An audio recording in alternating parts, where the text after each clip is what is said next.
What's the deal? What's the deal? Shout out to everybody coming through, man.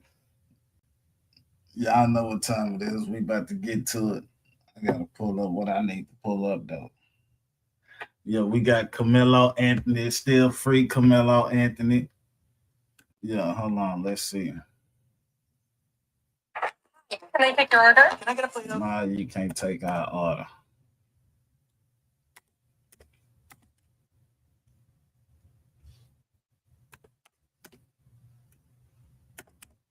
All right, that's how we gonna do that right there. Okay, we in the mix. Bam. We got that. So let me go ahead and get this started. We got that. Y'all know it's gonna hey. Let's see what we can.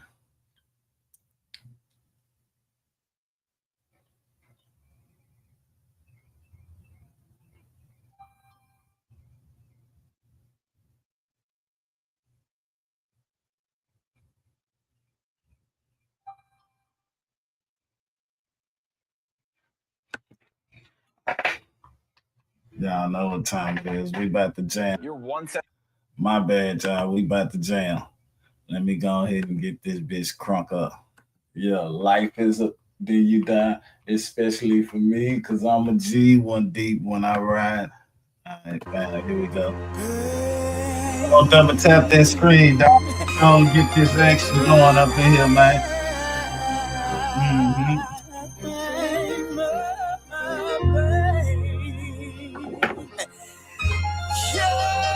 Yes, sir. I want different bliss cause I'm still here. And I wonder if heaven's any different cause until the blood spill here. It's got a nigga fiending for his last breath. Too many of my partners beneath me because a bitch made nigga blasted. Too many features and songs tell me why I ain't got no home. Penitentiary prone cause I'm wrong with a pocket full of stones. I wanna live my life but my life ain't worth the living. Cause while I'm dreaming about a Benz, even a hoop ain't driven. Headed to prison for mama, I'm alright with that. Strapped down and shanking my tank, hit niggas all night with that. And it ain't no love left, fuck all of my foes and friends. Motherfuckers don't fuck with rolling, let that nigga be rolling and in. I need to wake up instead of daydreaming about holding the staff. Like being in love with a woman that you What's up, everybody? Yes, sir. Go on, double tap that screen, get them lights up, man. Life is a bitch, then you die. Especially for me, cause I'm a G, one G when I ride.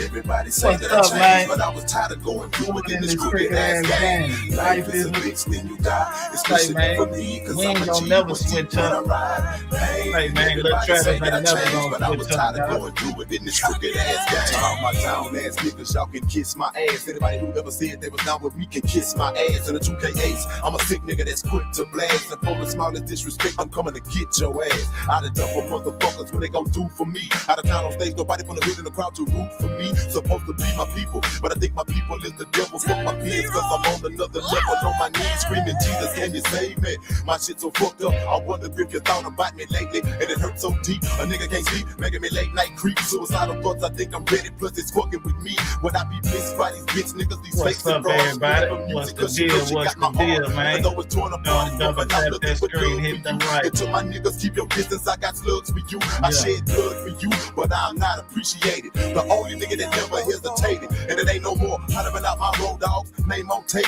Unless it's fuck you, but I'm from a bitch followed up by Kate. Bitch, Life is a bitch, then you die. Especially for me, cause I'm a G. One deep when I ride. Hey. And everybody say that I changed, but I was tired of going through it in this crooked ass game. Life is a bitch, then you die. Everybody coming through, man, hitting that like button, man. Let's run them lights up, y'all. We gotta run them lights up, man. Life is a bitch, then you die. Especially for me, cause I'm a G, one deep when I ride. Motherfuckers with the turning they back, but it's all gravy. Nothing but the word of God is gonna save me. Lately I've been overdoing it with drugs, fuck around and overdose, but I don't wanna pass away from multiple slugs. That's for the world. I hate all bitches and all niggas, cause everybody wanna see the king of the ghetto fall, nigga. Murder, murder on my enemies. I didn't wanna do it, thought it was God telling me, but it wasn't bomb and fluid. Murder, murder on my enemies. I didn't wanna do it, thought it was God telling me, but it wasn't than bar. Shout out to everybody coming through, man. Then you die, especially for me, cause I'm a G, one deep when I ride. And everybody say that I changed, but I was tired of going through it in this crooked ass game. Life is a bitch, then you die, especially for me, cause I'm a G, one deep when I ride. And everybody say that I changed, but I was tired of going through it in this crooked ass game. Hey, double tap that screen, y'all. Let's get some lights up, man. Cause I'm a G, one deep when I ride. And everybody say that I changed, but I was tired of going through it in this crooked ass game. Life is a fuck that. We gonna fuck with that city of Serve, dog. What y'all know about the city of Serve, man? We got H-Town in the building, dog. Rest in peace to Big Mo, dog. For real. It's right, man. We gonna see what y'all know about this city of Serve, though, man. We gonna see what y'all know about that. DJ Screw. Hey, after this, we get into the content, man. I need to get at least 10 likes, man. I need at least 10 people to like the live, man, before we start with the content, dog. Baby. You know what I'm talking about? Let's run these likes up real quick, man. Tight eyes. Shout out to everybody coming through, man. Screwed Up Entertainment. Make us home, man. We live right now. Putting it down, baby. Well, it ain't no flicks. With the east and the west, it's plenty drink for your kids, and plenty weed for your chest. So leave your pistol at home, cause we ain't trying to go to war. The common denominator in the situation is bar. Like a star, you can shine with me. Roll on 20s and smoke pine with me. Come on and try to live your mind with me. Steady be celebrating from paying our dues. With so much drink on my cup, the soda water don't even move out the play. Can't associate with the flicks and Bone Hard Ridge, Martin Mo City Ticks in the bedroom. Don't get me wrong, cause I put the flash, but the pro you a glass instead of beating on your ass. Take a chill, blow some kill, pop the seals. Come on, man. We got 95 people up in here. We ain't been in this bitch 7 minutes, man. This is just the intro, man. This is just the intro, nigga.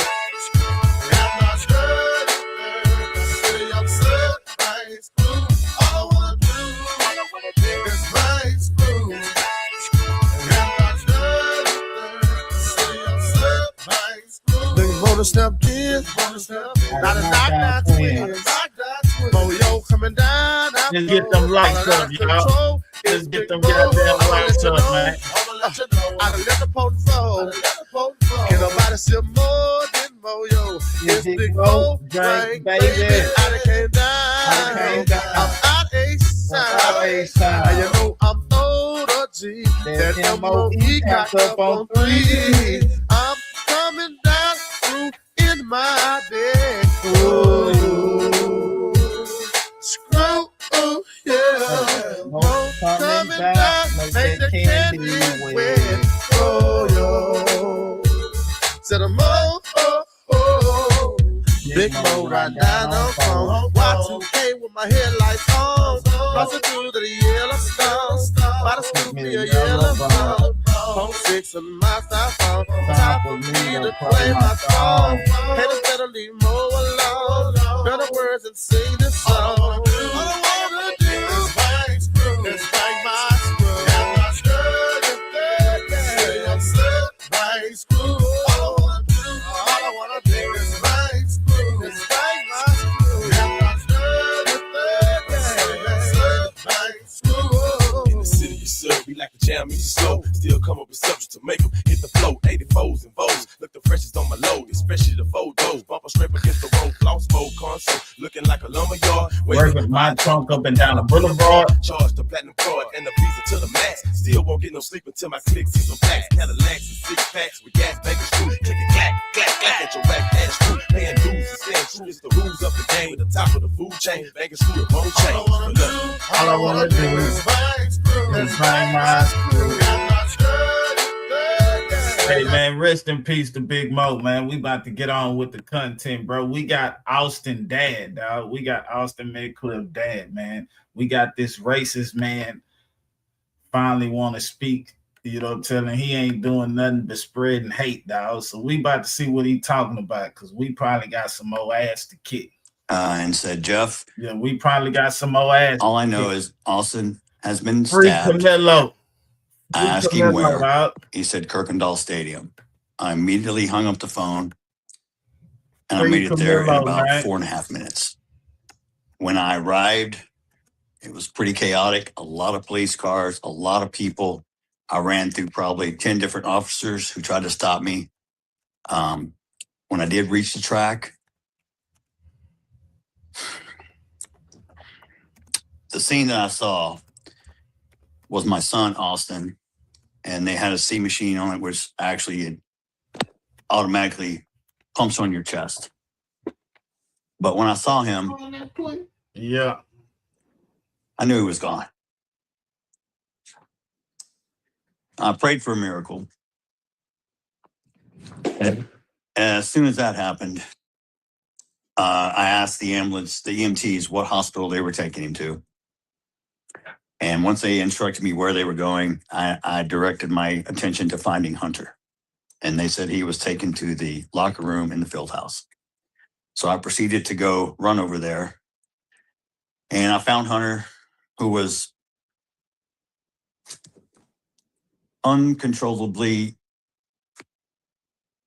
out of control, bawling, emotional wreck. So I have to try to gather him and maintain myself. And all we do is we pray. And I tell him, let's go. I'm taking you to the hospital. You're riding with me. And we get in the car and we're praying. Because I am praying for a miracle at this point, because I know my son was gone.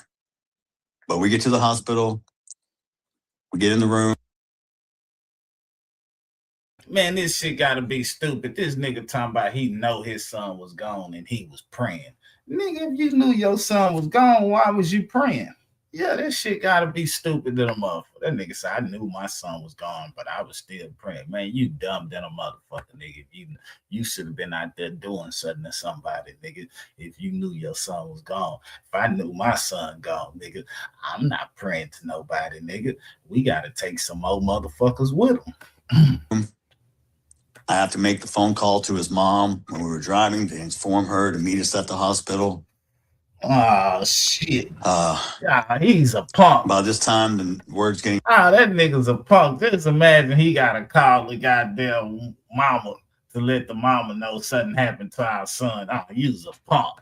Out to certain family members. Certain people are showing up at the hospital. Takes probably, I'd say, a good 10 minutes before the doctors come in.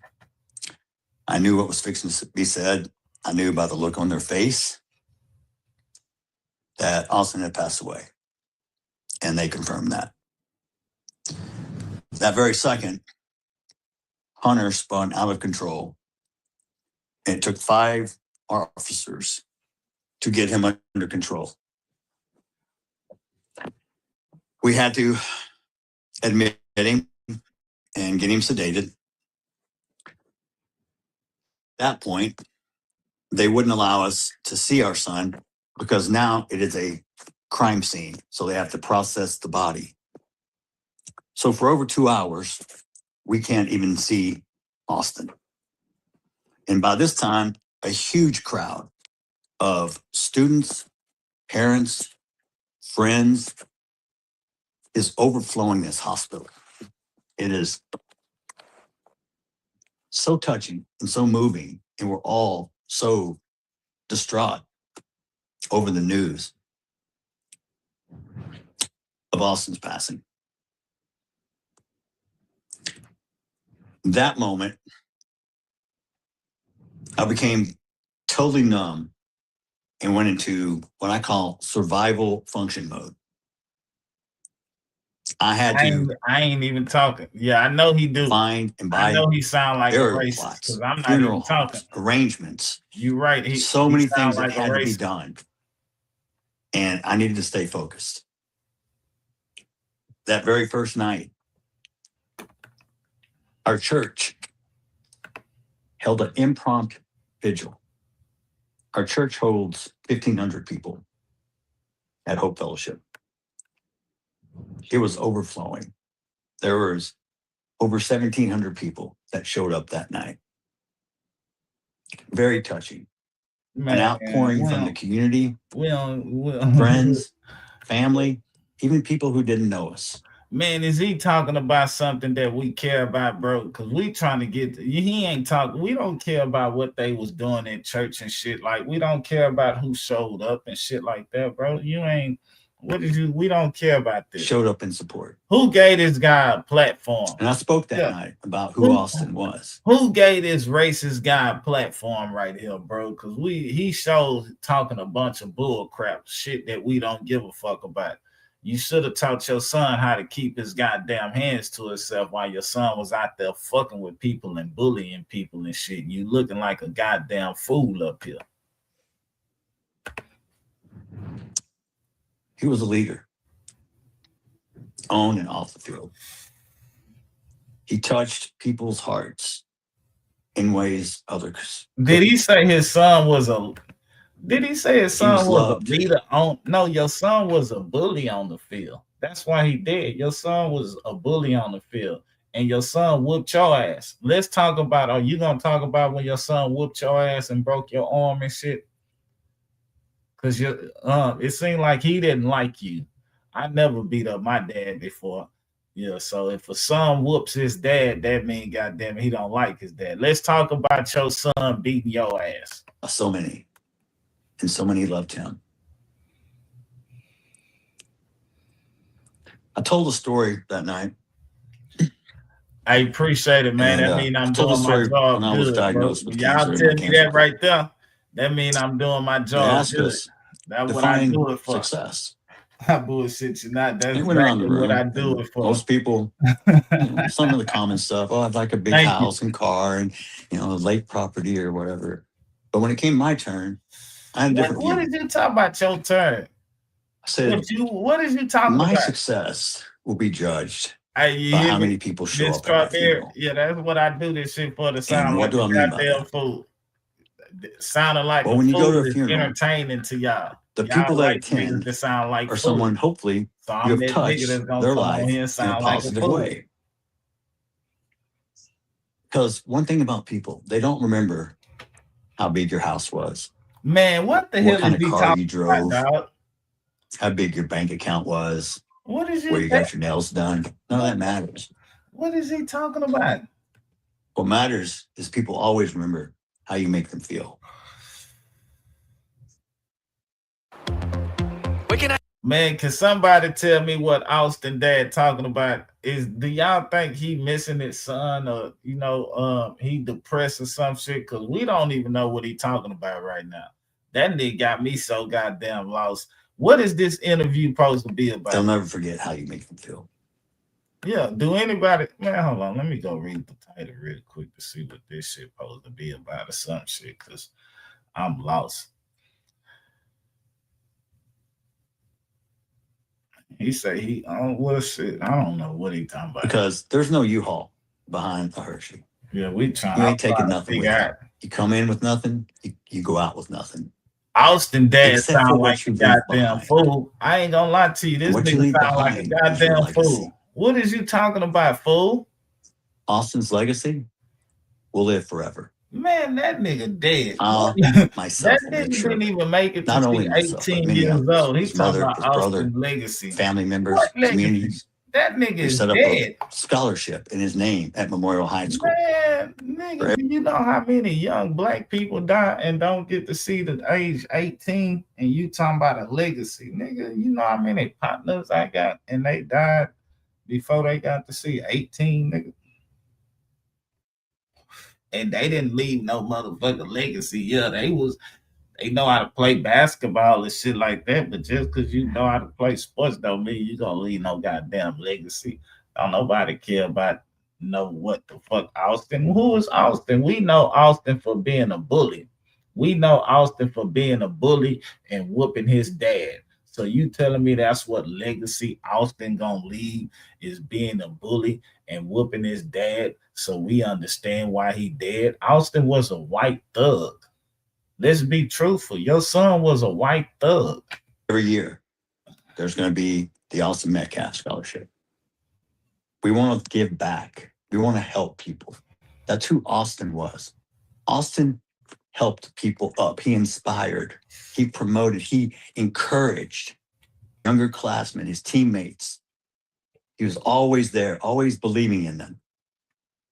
There were so many kids who came up and spoke that night about how Austin touched that boy people's hearts. Carmelo finally got him a white boy. And that's what you need. It's your legacy. That nigga Carmelo got him a white boy.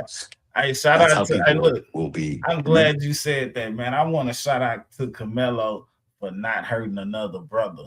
You don't tell him, yeah, man. Let's give Carmelo a round of applause, man. Yeah. Thank you, Carmelo, for not hurting another brother, because it's enough black on black crime going on right now. We did not need another brother stabbing another brother. You don't tell me. So shout out to Carmelo for not hurting another black person, man. And for anyone who knew Austin, who loved Austin, that memory will be carried on in their hearts forever. Man, we know Austin for being a I know bully. I'll say his name from the highest mountaintops. We know Austin for till dad die. You know what we gonna know Austin for? That was probably the very worst day of my life.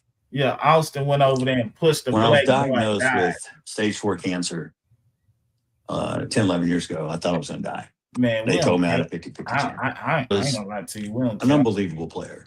And I know I sound biased because I'm his father, but his numbers don't lie. Yeah, we don't go look him up. One game he had 24 tackles. I know. It's unbelievable. He also had interception, fumble recovery. The kid was amazing.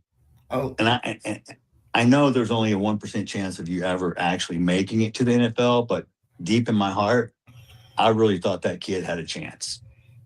I know for sure many colleges were already interested in him, D1, for the linebackers. And we were already talking about keyword was and how we're gonna, they was not no make sure you're set. When he got himself killed. What is you talking about? What is we even talking about? I had no idea his life was gonna be so short. You should have taught him better. I'll never understand why. What you mean you don't understand? But you're supposed to trust God, and I did. Talking about you, this shit didn't have nothing to do with God. Yeah, I ain't gonna lie to you. But I have to God didn't have nothing to do with this. For understanding. And to be honest, I will not understand until I sit beside Austin and ask God, why did you have to take him so soon? God didn't take him. Carmelo took his ass. Yeah, God didn't take no parent. God didn't take Austin. Carmelo took Austin, nigga. Carmelo got Austin ass up out of here, nigga. Procession. Yeah, fuck wrong with you. Nigga. And it's probably the free worst Carmelo, man. Pain everybody put the free Carmelo in the chat, dog. I mean, even if you lost your parent, your spouse. Because when I went to my grief group, that's pretty much everyone. This nigga ain't talking about what you. Hi, can I take your order? Right, like what is this nigga talking about, bro? This nigga just rambling. He ain't got. I pay the bills. I give them a roof. I forgive them food. No, bro. Anybody can do that. Man, anybody can be a dad. You want to be a father? That's a person who shows up. That's a person who's present. That's a person who participates. You show love. Okay. You still show discipline, but you show respect. You teach them humility. You teach them about God. I believe monetize the death of a dead child. Yeah, that's what you're doing. Speak very derogatory of him or make memes and talk all over the internet about my son. Yeah. While I'm under a gag order and can't respond. Man, it's like being tied to a chair and someone is slapping your face back and forth. And you can do nothing. Man, it's not. Oh hell nah. See this. I hate when niggas want to come up here and try to be the victim. Like nigga, this is your son's fault. Like nigga, this is not our fault. You mad because we blogging about what your son did, dog. Like nigga, this ain't no like how you can't get mad at the people because we want to talk about this shit, bro. Like nigga, you talking about you getting slapped, nigga. What? How do you think goddamn Carmelo felt when that nigga pushed him? And Carmelo told him not to put his hands on him. Carmelo tried to warn your motherfucking son that shit, nigga, if you touch me, I'm going to do something to your motherfucking ass. And your son didn't catch that motherfucking warning. So just because we sitting up here talking about this shit, you can't be goddamn talking about you getting slapped in the face. Nah, nigga, your son slapped your motherfucking ass in your face. Didn't he whoop your ass? I couldn't swim. Then the boy that you sitting up here talking about, the one that's dead, Austin, didn't your son whoop your goddamn ass? So what is you talking about? Well, that day is ended. If he was alive right now, he probably would whoop your ass again. And all you people, I'm telling you up front right now. He talking about you people. What do you mean? It's a warning. Oh, shit. Karma's a bitch. Vengeance is mine, saith the Lord. I don't have to come after you. It's going to take care of itself. Yeah, people are going to see you for who you really are. Man, this situation is already. If we want to talk individuals, we can, because I couldn't speak about this in court. This shit is already but I can speak freely now because the gag order is lifted already. Tiffany Billions want to talk. Wackadoo, McAdoo, whatever her last name is. Why you didn't want to talk before the trial? Now, I'm not going to throw insults at you because I'm not going to lower myself to your level. But you're despicable. Yeah. Drew Anthony, after the trial. Kayla, you're cowards. You wouldn't even show up for your son's sentencing or victim statement impact. You abandoned your kid. Well, you left him there.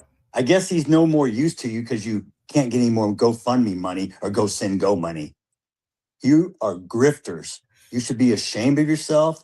You raised that child. Nigga, and I swear to God, CPS for some check on those other three that you still have. He ain't talking about shit. You talking about let him talk. Man, this nigga ain't talking about shit. This nigga sitting, he high.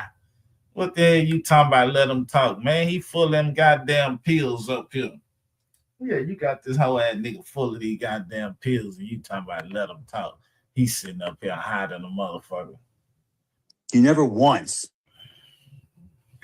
admitted or took accountability. You tried to play victim. Man, look, that's what you sitting up here. Talk to people, conversate. We actually wanted to go outside, not stay inside and play. Nah. Or you could just be in the wrong place at the wrong time. Yeah. In front of the wrong person. Mm-hmm. And I'm not just talking about Austin.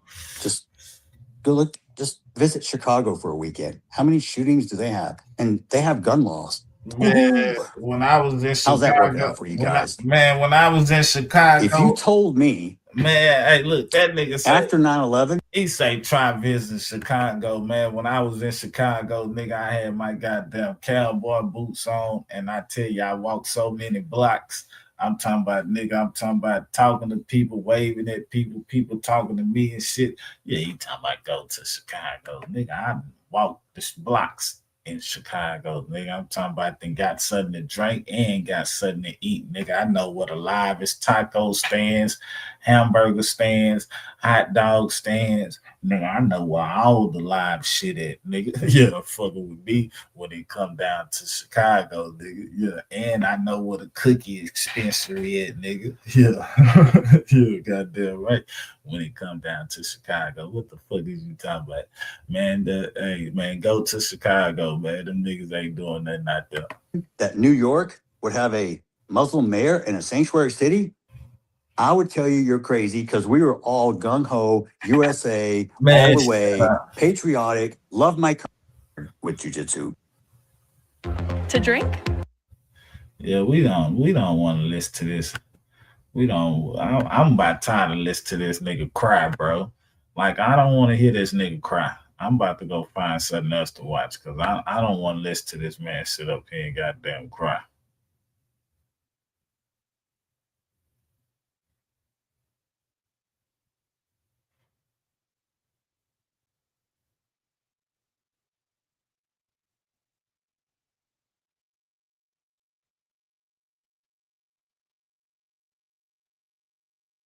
Yeah, I don't got time to be sitting up here listening to a motherfucker cry out. From the conflict, but everybody's gonna remember the fool who went from 0 to 100 and put a hole in somebody, or spent the block and came back and shot somebody up. Everybody's gonna remember that fool. The nigga cry, bro. Willie D. Live. I was gonna listen to all of this because what? Cry like a bitch. All of this because of what? Because you You stabbed somebody at a track meet, man. You weren't defending your mama or your wife or your family. You was defending a seat on a stadium that you don't even own. I don't think he was defending the seat. I think he was defending himself. The dude walked up to the dude and push him. You know, like, man, I'm gonna tell you. Well, let me put it like this. I'm telling you, all y'all right now, if you push me, ain't no telling what's gonna happen to your ass. Don't push me. I'm telling you. I'm telling you straight up right now. Don't push me because I don't know how far I'll go. I don't know exactly what I'll do. Do not put your hands on me. Look, I operate under the idea that if you put your hands on somebody, you cannot determine their level of force that they retaliate with. Mm-hmm. That's why everybody should keep their hands to themselves. If Austin keeps his hands to himself and not decide that he's going to be the big bully and the badass, then Austin more than likely is in college right now. He's studying for exams. He's messing around with the girls. He's having parties. He's drinking or doing whatever that college students do. He's enjoying his life and everybody is cool. But no, Austin decided, I'm going to go up here and be the big bad wolf and tell this guy a little something. I'm going to make him move, not just tell him to move. I'm going to make him move. That ain't his job. That was not his job. That was the job of staff. That was the job of the coaches. That was the job of the police, but not a student. And I think what happened is Austin has been a bully for a while, and Austin ran out of bully points. He ran out of bully points. And that happens from time to time. For all you bullies out there, just remember that everybody ain't playing. Now I know that's hard to hear, right? But that's the truth. And the people that find it hard to hear, oftentimes don't find it hard to hear when the victim is not white. When the victim is black, they don't give a damn what happened to him. Well, you got what you, just comply. You should have complied. Well, what happened? Well, what happened first? If he hadn't have done this, then he'd be alive. Ha, ha, ha. They actually laugh about it. I'm not laughing about this. This is no laughing matter. This is it's nothing, it's nothing good comes out of this whatsoever, because one might even say the fact that Karmeo defended himself and brought the heat down on Austin and took him out, that maybe some of these other bullies will get the point. But I don't think so, because America is a bully nation. We're a bully society. Our bullies in high school, our bullies in elementary become bullies in middle school. The middle school bullies become high school bullies. The high school bullies become college bullies. And the college bullies become corporate bullies. That's the way this country is designed. And people talk a lot about bullying. They have a problem with bullying when the bullying happens to them or somebody that they love. But other than that, they actually love to see bullies. A lot of the people right now in that town of Frisco, where it happened at, are Trump supporters. Everybody can agree that Trump is a bully. You know he's a bully, and they like it. They like it because he's their guy. See? And so these type of things are going to continue to happen because this country suffers from an acute case of compassion, lack of compassion. Lack of compassion. It's the lack of respect for the next person. I don't bully anybody. Even if somebody I know I can mop the floor up with, I'm not going to try to bully that person. I don't try to even bully my nieces. I never disrespected my nieces or my nephews, even my children. Never once disrespected them, because I know, you remember growing up, that was a commercial that used to say kids are people too. I believe that. Yeah, I remember that. Yeah. Kids are people too, man. It's as simple as that, man. And you got to have respect, common respect for everybody, man. Or sometimes, man, you gonna mess around and get your head knocked off out here, man, because everybody not playing. So yeah, this is a bad situation for Carmelo Anthony. This is bad, and you know, it's horrible that he's going through this. But it's also horrible that you have people out here with the mentality of trying to control black bodies. This is how you get the advent of the Karens. Trying to control black bodies is what it's really about. You don't belong here. Get away. You don't belong here. People deputizing themselves to do the job of authorities. Everybody thinks they're an authority when it comes to black bodies. And that's what happened. That's the problem. That's the fundamental problem here. And these type of things are going to continue to happen because this is the type of society that we live in, and nobody's really trying to address that. Man, we got a mental health crisis in America. Mental health crisis in America, and we spending money on everything except our mental health, which is more important than all of this other stuff that we see. All of the cars, the houses, the trips, the damn NBA finals.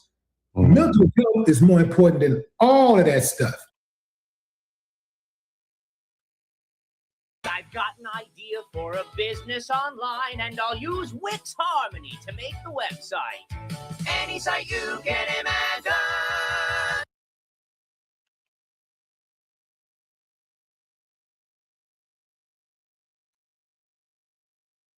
Prayer. This post is from Iran International English, reporting that prayer leader Ahmad Khatami threatened two leaders with a, quote, hard slap if they took action against Iran. The report quoting Khatami as saying, quote, if you make a wrong move, you will receive a slap, a hard slap at that.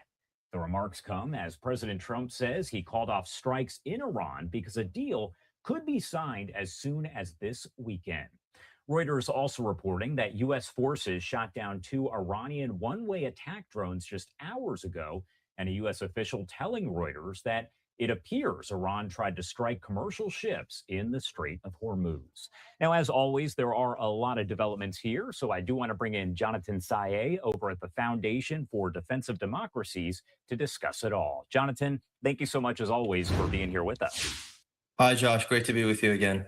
And first off, I do want to talk to you about President Trump's remarks, because essentially he said that a deal could be reached as soon as Sunday.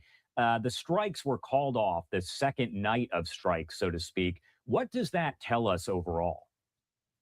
So I know you and I have been talking about the prospects of a potential deal going back even before the 12-day war.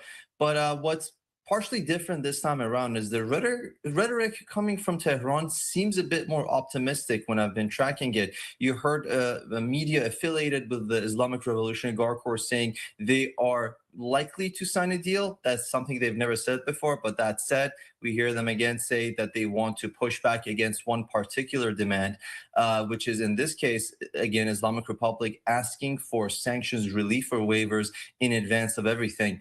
But what really struck me about this prospects of a potential deal, and again, we're just looking at leaked information, we don't know that for a fact, is that the first stage would be straight for straight, meaning Tehran would stop attacking the Strait of Hormuz. On the other hand, the United States will lift the naval blockade, and that in theory would have sounded like a equal, I guess, transaction. But it also seems like the Islamic Republic might be getting access to some of its frozen funds. So effectively, it might be getting paid for lifting its restrictions against the Strait of Hormuz. But again, nothing is confirmed. We just have to wait and see.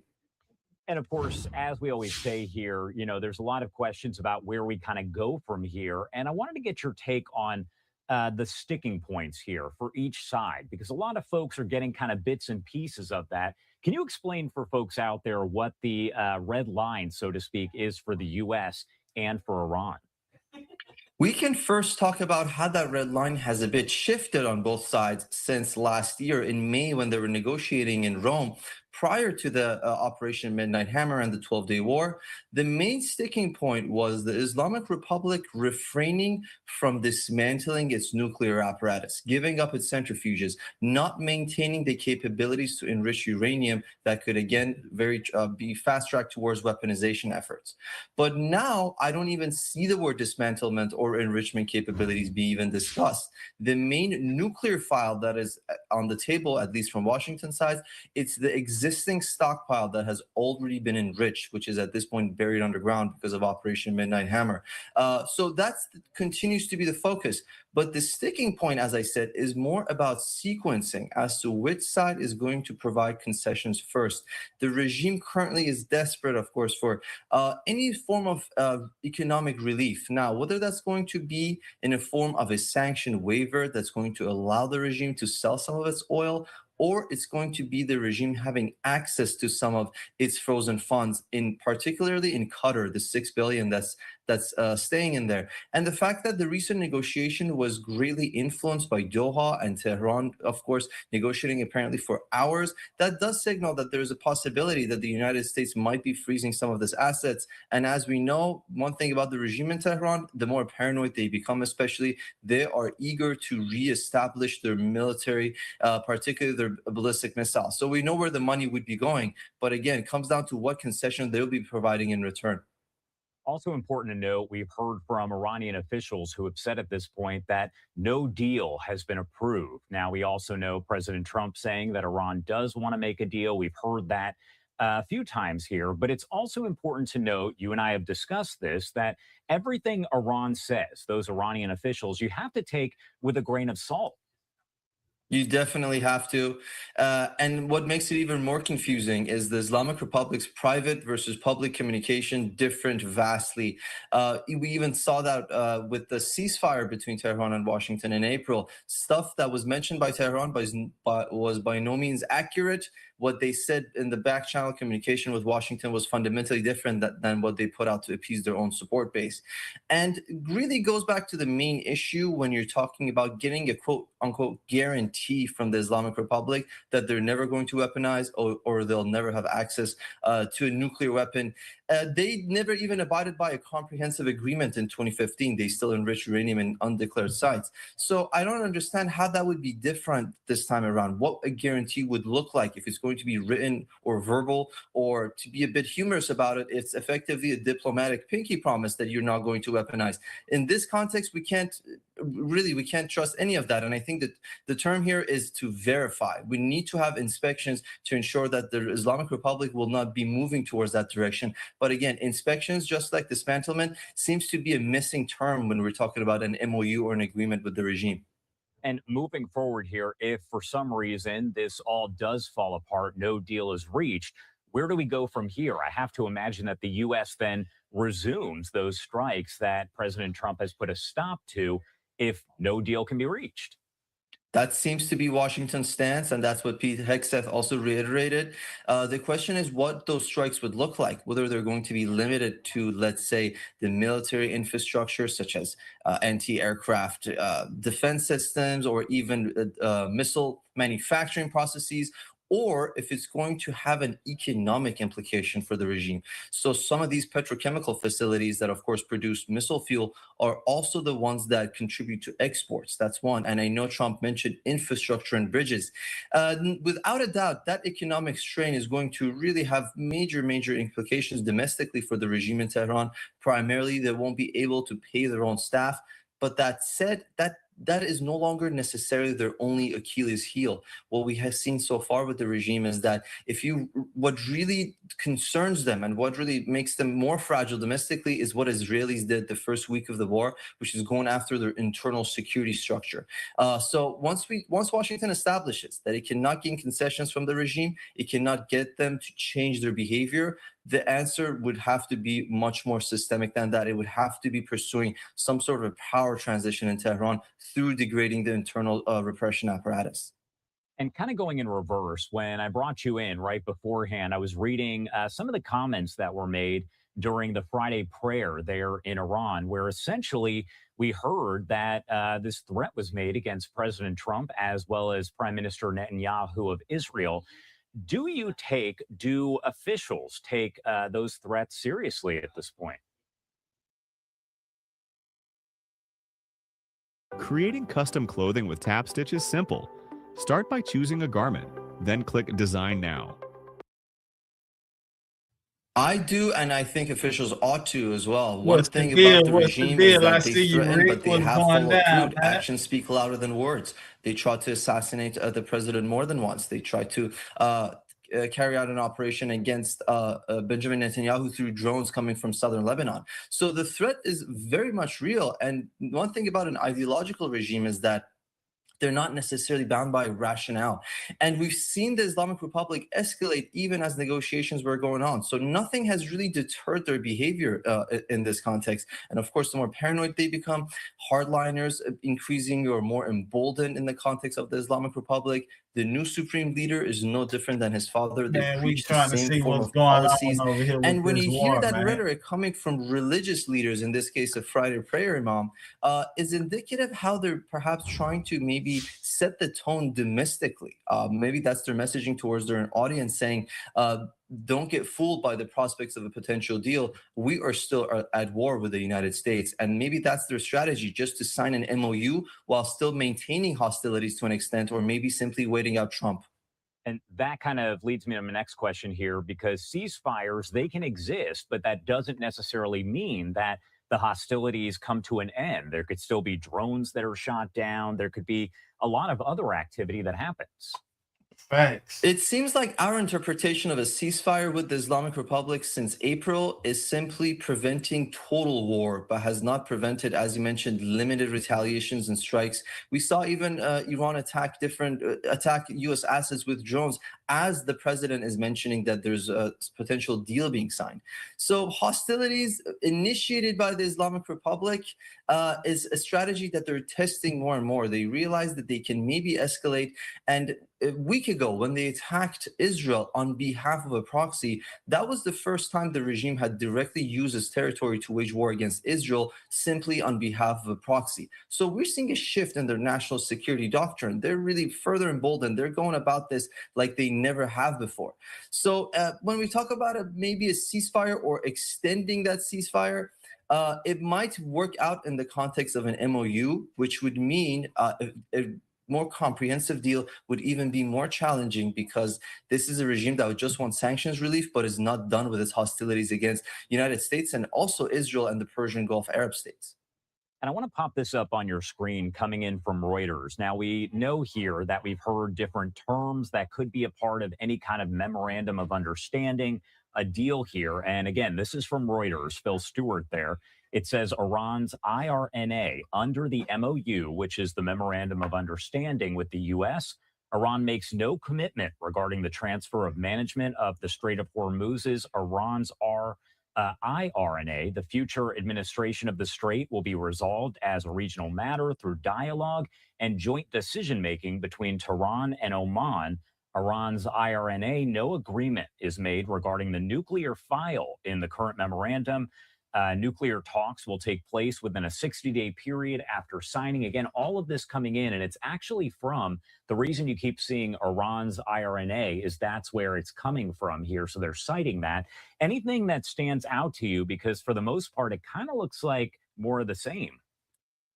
It does, and dare I say, even worse, because the two things that IRNA mentioned, and it's an official news agency, is not quasi-government, it is government-backed officially. The two key terms, nuclear file and the Strait of Hormuz, have not been resolved, and those are the main two sticking points for any MOU. In this, as we're talking with Tehran, Trump's number one policy is reopening the strait because of the economic implication it's had. And that's something Tehran realized. So before this war, the idea was to maybe force or compel Tehran to hold negotiations going beyond the nuclear file and actually talking about proxies and missiles. All of a sudden, Islamic Republic realized it has a new leverage, which is the Strait of Hormuz. They're going to leverage it to the best of their ability, trying to get concessions as much as they can. They realize that that's something important for the president. But as long as the threat of response from Washington is credible, we still have other avenues to explore. As long as the regime knows, should they stall again over the Strait of Hormuz, should they disrupt shipping lines, the response would be a tit for tat. They disrupt the world economy. In return, their economy would also be disrupted. And of course, my last question for you always, what should we be watching for? Again, we're going to be watching this weekend as President Trump says that this could be signed between the U.S. and Iran on Sunday. But what do we need to be watching for as the hours, days, weeks, all of that progresses? I would say maybe we have to look at the hostilities that are initiated, but it seems like even if there are these limited retaliations, negotiations are still ongoing. I know the president noted that J.D. Vance might be heading to Europe. That's one important thing for us to keep an eye on. And unfortunately, any rhetoric coming from the Islamic Republic, public versus private, continues to be different. So because of that, we can't even rely on that information, which is why we are in such a state of limbo. But I think the key term here is whether the U.S. is going to lift the blockade. If we see any order coming in for the U.S. Navy to limit or not further block the strait, that's going to be critical as it goes on. But, we've heard this numerous times, but hopefully we're closer to an agreement that's going to benefit the United States, and it's not going to be something just to appease the regime so they would just have another round of talks with us. And before I let you go, also wanted to ask you about the situation there with Prime Minister of Israel, Benjamin Bibi Netanyahu, of course, saying that Israel is not part of these talks that are ongoing here. Any surprise there? Any kind of surprise that Israel is not involved?